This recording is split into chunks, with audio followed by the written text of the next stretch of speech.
جب ہم قرآن لوگوں کے سامنے بیان کرائیں گے تو قرآن میں احکام کی دو قسمیں ہیں, ایک کا تعلق ہے عقیدے سے, ایک کا تعلق ہے عمل سے. عقیدے کی اہمیت زیادہ ہے یا عمل کی زیادہ ہے؟ بولو نا. عقیدے کی.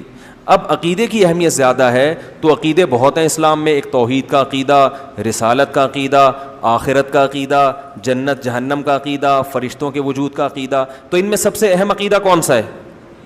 توحید.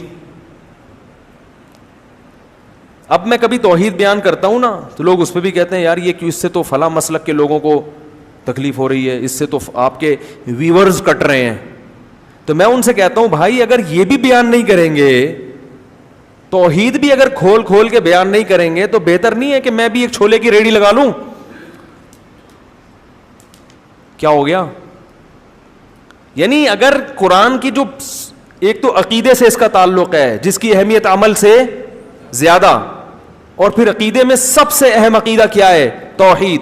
اور توحید میں بھی آگے یاد رکھو توحید کی اپوزٹ کیا ہے؟ شرک. توحید کا الٹ کیا ہوتا ہے؟ شرک. تو شرک کی نفی کرنا توحید ہی ہے نا. تو سب سے بڑا شرک پتہ ہے کیا ہے؟ اللہ کے سوا کسی کو مدد کے لیے پکارنا. یہ شرک کی سب سے بڑی قسم ہے اور سب سے خطرناک قسم ہے جس نے ہمیشہ مشرکوں کو برباد. ہر دور کے مشرک اس قسم کے شرک میں مبتلا ہوئے ہیں. وہ یہ نہیں کہتے تھے کہ اللہ جیسا اللہ بھی کوئی ہے, وہ کہتے تھے جیسے اللہ سے ہم ڈائریکٹ پکاریں تو بھی ٹھیک ہے, لیکن اللہ نے کچھ اختیارات اپنے بندوں کو بھی دے دیے ہیں, ان کو بھی پکارا جا سکتا ہے. اسی شرک کی نفی کے لیے دنیا میں پیغمبر آتے رہے ہیں, اور اسی کے لیے اللہ نے ہم سے ہر نماز کی ہر رکعت میں کہلوایا ایاک نعبد و ایاک نستعین, اے اللہ صرف تیری عبادت کریں گے. اللہ کو پتا تھا یہ عبادت کے مفہوم میں گھما دیں گے بات کو, اس لیے اگلا جملہ کہلوایا ایاک نستعین, مدد صرف تجھی سے. استعانہ مدد کو کہتے ہیں. تو اب یا اللہ مدد کے علاوہ تمام راستے اللہ نے بند کر دیے کہ نہیں کر دیے؟ تو یہ والی شرک کی بھی اگر ہم قسم بیان نہیں کریں گے, مصلحت کا شکار ہوں گے کہ ویورز ٹوٹ رہے ہیں, لوگ خراب ہو رہے ہیں, تو بھائی پھر تو قیامت میں پکڑے جائیں گے. اللہ کہے گا میری وحدانیت بھی اگر تم سے ممبر پہ بیٹھ کے بیان نہیں ہو رہی تھی تو بہتر تھا کہ تم بھی یو پی پہ انڈا موڑ پہ ایک چھولے کی ٹھیلی لگا کے بیٹھ جاتے. تو یہ بڑا خطرناک شرک ہے. ہاں اس پر جو اشکالات ہوتے ہیں کہ پولیس کو بھی تو مدد کے لیے پکارا جاتا ہے, وہ تمام اشکالات کے میں ایک بیان میں جوابات دے چکا ہوں, اس کو سن لیا جائے دوبارہ. تو اس لیے میں کہتا ہوں بھائی اپنے حال پہ ترس کھاؤ, صرف یا اللہ مدد, صرف یا. ہم یہ نہیں کہہ رہے کہ جس نے یا رسول اللہ مدد کہا وہ کافر ہو گیا, نہ. کفر کا فتویٰ لگانے میں بہت احتیاط ہے, کیونکہ ہم اس سے پوچھیں گے تمہارا مطلب کیا ہے اس کا, تو مطلب میں جا کے گہرائی میں کہیں سے بھی کوئی تعویل کھینچ تان کے نکالی جا سکتی ہو کہ ہو سکتا ہے اس کا یہ مفہوم ہو, تو اس کو مومن ہی کہا جائے گا جب تک 100% وہ واضح طور پر نہ کہہ دے. لیکن یہ جملہ بہت ڈینجرس ہے. کفر کا فتویٰ دنیا میں لگانے میں تو احتیاط ہے, مگر آخرت میں اللہ بھی احتیاط سے کام لے گا فتویٰ لگانے میں, ایسا نہیں ہے. وہ تو ہمارے لیے اللہ نے کہا ہے کہ تم دل کے حال نہیں جانتے, اللہ تو دلوں کا حال جانتا ہے. اللہ کو پتا ہے کون کس نیت سے کہہ رہا ہے. تو اس لیے میرے بھائی اپنے حال پہ ترس کھاؤ, اپنے مذہبی رہنماؤں کے کہنے پر توحید کا راستہ نہ چھوڑو. عیسائی بھی اپنے آپ کو توحید پرست کہتے ہیں کہ ہم ایک اللہ کو مانتے ہیں, مگر اللہ کو ان کی توحید قبول نہیں ہے. تو اگر آپ بھی یا اللہ مدد, یا رسول اللہ مدد, یا علی مدد, یا غوث آدم مدد, سارے اللہ کے علاوہ پتہ نہیں درجنوں لوگ ہیں, اور یا رسول اللہ انظر حالنا, اے نبی ہمارے حالت پر رحم کریں, اے نبی ہماری طرف دیکھ, یہیں سے بیٹھے بیٹھے پکار رہے ہیں نبی کو, اور یہ عقیدہ ہے کہ نبی صلی اللہ علیہ وسلم بنفس نفیس ہماری مدد کریں گے, یہیں سے بیٹھے ہوئے ہمارا کلام سن رہے ہیں, اور خود قبر میں سے ہوتے ہوئے ہماری مدد وہیں سے کر لیں گے کیونکہ اللہ نے آپ کو اختیارات دے دی ہے. تو بھائی یہ شرک ہے. اللہ نے کسی کو کسی کی مدد کا اختیار نہیں دیا. ہاں وہ اختیارات جو اسباب کے دائرے میں آتے ہیں, اسباب جس کی کوئی سائنٹیفک لاجک ہو, جیسے پولیس کو مدد کے لیے پکارے تو موبائل آئے گی اس طرح سے, وہ تو لاجک ہے نا اس کی. ان لاجک جو مدد ہوتی ہے کہ جس میں کوئی ذرائع یا اسباب نہ ہو, یہ مدد صرف کون کر سکتا ہے؟ اللہ. اس کا اللہ نے کسی کو اختیار نہیں دیا. تو ہم نبی صلی اللہ علیہ وسلم کے بارے میں عقیدہ رکھتے ہیں تمام پیغمبروں کے سردار, بلکہ بعد از خدا بزرگ توئی قصہ مختصر, اللہ کے بعد نبی ہی کا مقام ہے. قصہ مختصر. شاعر نے کیسی پیاری بات, شاعر نے کہا تم نبی کی شان بیان کرتے ہو, کہہ رہے میں مختصر بات کر کے گل ویلے دی تے پھل موسم دا قصہ ہی ختم کر دیتا ہوں. بعد از خدا بزرگ توئی, اللہ کے بعد کون ہے؟ پیغمبر. جس کی بھی تعریف کی جائے نا, اس سے اونچا مقام کس کا ہے؟ نبی کا. پھر آپ کسی کی تعریف کریں, زمین آسمان کے قلابے ملا دیں, وہ تعریف نبی کی تعریف نہیں ہوگی, نبی کا مقام اس سے اونچا ہوگا. سب سے اونچے کون ہے؟ نبی. لیکن اختیارات نہیں ہیں, بگڑی نہیں بنا سکتے کسی کی, کسی کو اولاد نہیں دے سکتے, کسی کو روزی نہیں پہنچا سکتے, کسی کی بگڑی نہیں بنا سکتے, اور چاند کے 2 ٹکڑے نہیں کر سکتے. لوگ کہتے ہیں چاند کے 2 ٹکڑے بھی تو وہ نبی نے نہیں کیے, وہ اللہ نے کیے ہیں. نبی کو حکم تھا اشارہ کر دیں میں ٹکڑے کر دوں گا.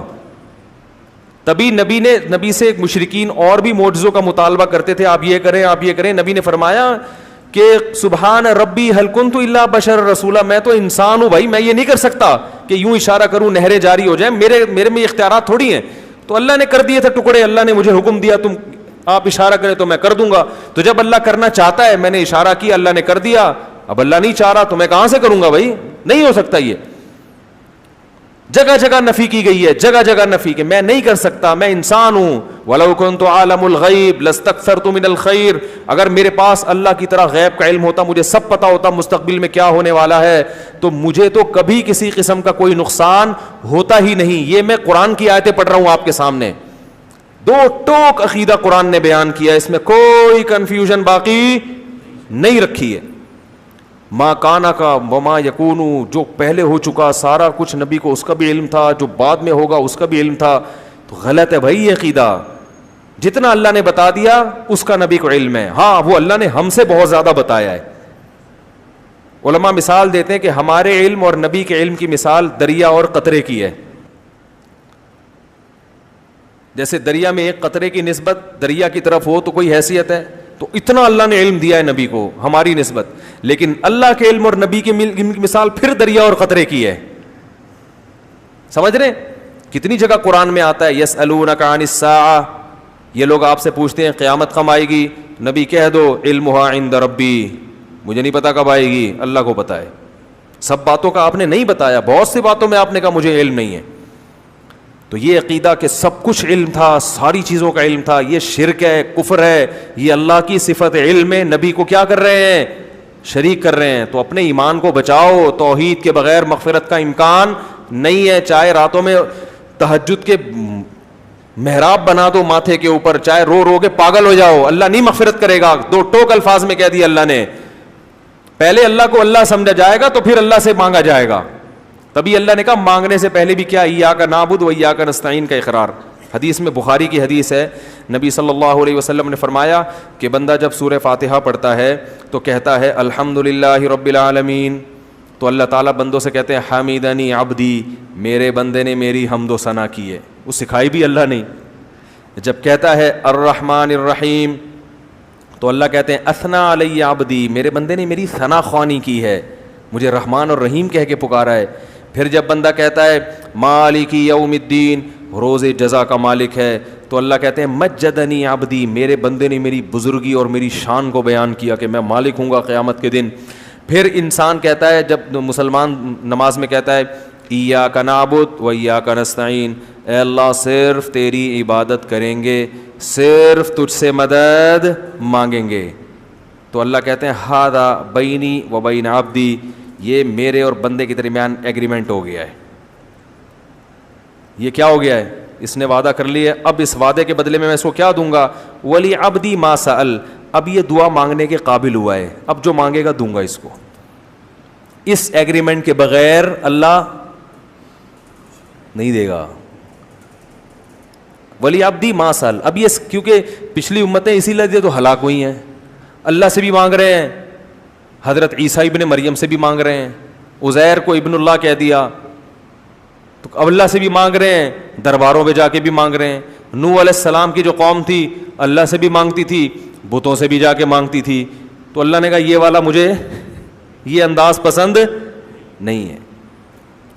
تو پہلے ہم سے ایگریمنٹ کروا لیا.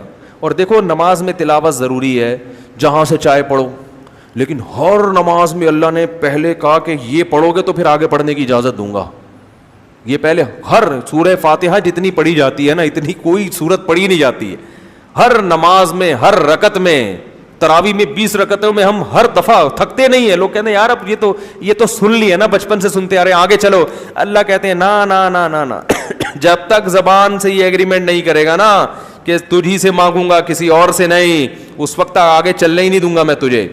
20 کیا 40 بھی پڑھے گا تو ہر دفعہ یہی پڑھنا پڑے, پھر تہجد میں اٹھے گا پھر یہی پڑھنا پڑے, فجر کی 2 سنتیں میں پھر یہی ایگریمنٹ, مرتے دم تک یہ ایگریمنٹ تجھ سے کرواتا رہوں گا. اور ہم نماز کے سلام کے بعد اسی ایگریمنٹ کی دھجیاں اڑانا شروع کر دیں, کتنی بڑی اللہ کے غضب کو دعوت دینے والی بات ہے.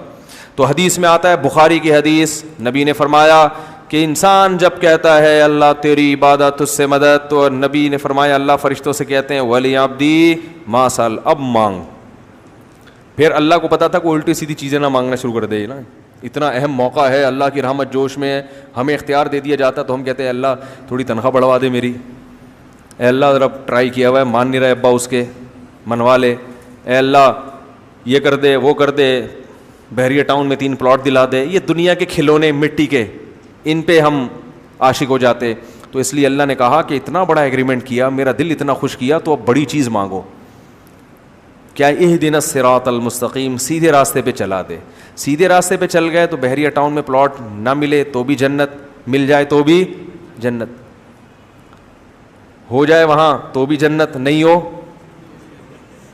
ہے بھائی کنوارے ہی مر جاؤ تو بھی کیا ہے, بیماری میں چلے گئے تو بھی جنت, صحت کے ساتھ, کیونکہ جانا تو ہے. بحریہ ٹاؤن کا مالک بھی جائے گا ایک دن, بیچارے کا جنازہ بھی اٹھے گا. لوگ آج بحریہ ٹاؤن میں 2-4 پلاٹ ہوں, ہر ایک کو پتا ہے میرے بھی ہیں, اور جس کے نہیں ہو تو وہ یہی غم میں کھا رہے ہیں, یار میرا ایک بھی نہیں ہے, اس کو یہی غم کھائے جا رہا ہے. تو اللہ کے بندو 10-15-20 سال کے بعد ختم. جن لوگوں کے پلاٹ ہیں نا ان میں سے کوئی بھی زندہ نہیں ہوگا. جو مالک ہے نا, اونر ہے, اسی کا جنازہ ہوگا. لوگ کندھا لے کے کندھا دیتے ہوئے جا رہے ہوں گے, کلمہ پڑھتے ہوئے جا رہے ہوں گے, اور زمین میں دفن کر کے مٹی پھینک کے آ جائیں گے. اور پھر وارثون میں جھگڑا شروع ہو جائے گا, یہ میرا ہے, یہ میرا ہے, یہ فلاں کا ہے, یہ اس کا ہے. لوگ آ کے پھر وہ وارث سمجھ رہے ہوں گے ہم جیسے ہمیشہ رہیں گے. پھر تھوڑے دنوں کے بعد انہی وارث میں سے ایک اسی طرح پتلی گلی سے نکلنا شروع. آج اس کا پھر 100-200 سال کے بعد بھول جائیں گے اصل اونر کون تھا. اسکول میں پڑھایا جائے گا. ایک دفعہ کا ذکر ہے کہ ایک شخص کے دل میں خیال آیا, once upon a time there was a man, جس نے یہ ہی پلانڈ, شعر ہو گیا کہ نہیں ہو گیا, دیر was a main he planned, اس نے یہ پلان بنایا کہ جناب ایک بحریہ ٹاؤن میں اس طرح کرنا چاہیے. اور پھر آج یہ اسی کی کاوشوں کا نتیجہ ہے, ونس اپون اے ٹائم. تو یہ سب ونس اپون اے ٹائم بن جائے گا نا, ایک دفعہ کا ذکر ہے. تو ایسے ہی ہوتے ہوتے ہوتے سارے جا رہے ہیں. تو اس لیے اللہ نے کہا بھائی فوکس کس چیز کو کرو, اہدنا الصراط المستقیم, اے اللہ سیدھے راستے پہ چلا دے. جو انعام یافتہ لوگوں کا راستہ ہے, پیغمبروں کا راستہ, صدیقین, شہداء, صالحین کا راستہ, ان لوگوں کے راستے پر چلا, مائیکل جیکسن کے راستے پہ نہیں چلا, فنکاروں اداکاروں کے راستے پہ نہیں چلا. وہ لوگ جن کی زندگی پوری انٹرٹینمنٹ کے علاوہ کوئی مقصد ہی نہیں ہے ان کا, شراب, کباب, زنا, عیاشی, موسیقی, ان لوگوں کا نہیں, پیغمبروں والا راستہ چاہیے. تو اس لیے توحید کے معاملے میں اللہ بہت حساس ہے.